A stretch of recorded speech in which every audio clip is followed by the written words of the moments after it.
Hi everyone. I hope week three's learning has been interesting and valuable so far.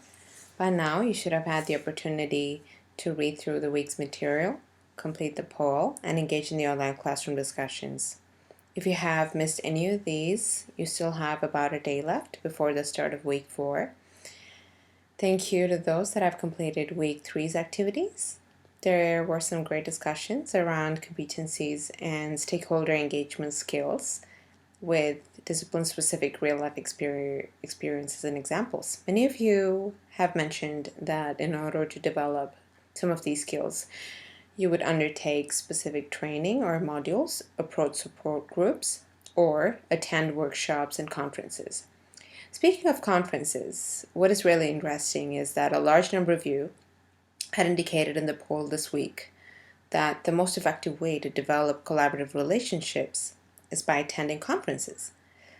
So, okay, let us take a closer look at this week's poll results and come back to this point again.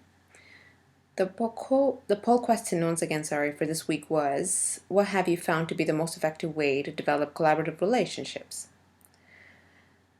There was some uncertainty in the responses this week, with 18% of you indicating that you were not sure of what the most effective method would be.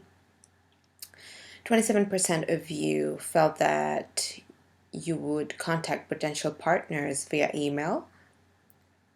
Sure. And coming back to what I was saying earlier, about another 20% of you suggested that conferences are a great place to develop collaborative relationships, be it through presentations or personal interactions. I definitely agree with that. I think that relationships built at conferences work in a lot of cases and probably work better than, say, cold calls or emails, which most people tend to ignore unless your proposition is very compelling. Of course, there are no right or wrong ways here.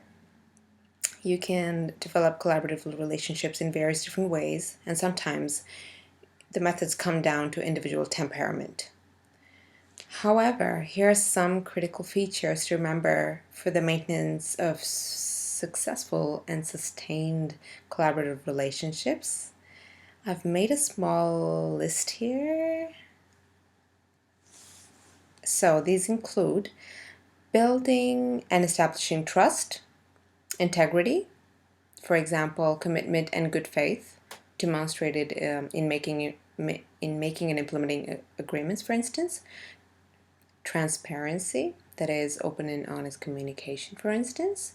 Clarity, this could apply to goals and responsibilities, for instance. Interpersonal competence, and collaborative relationships as opposed to hierarchical relationships, which include genuine power sharing, shared decision making and leadership, and consensus building. So, this list is not exhaustive, but I thought that it might be useful and perhaps a good starting point. Now, make sure you complete all your tasks for this week by Friday and interact with your peers, ask questions, and answer the questions that have been asked to you. Don't forget to complete the quiz by Friday.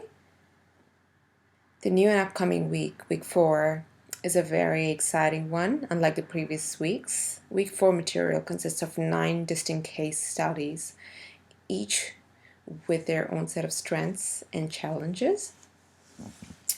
With no concepts to learn in this new week, you will instead have the time to reflect on the different scenarios and apply your acquired knowledge to understand them better. So I hope you enjoy the rest of the week 3 and best of luck for week 4.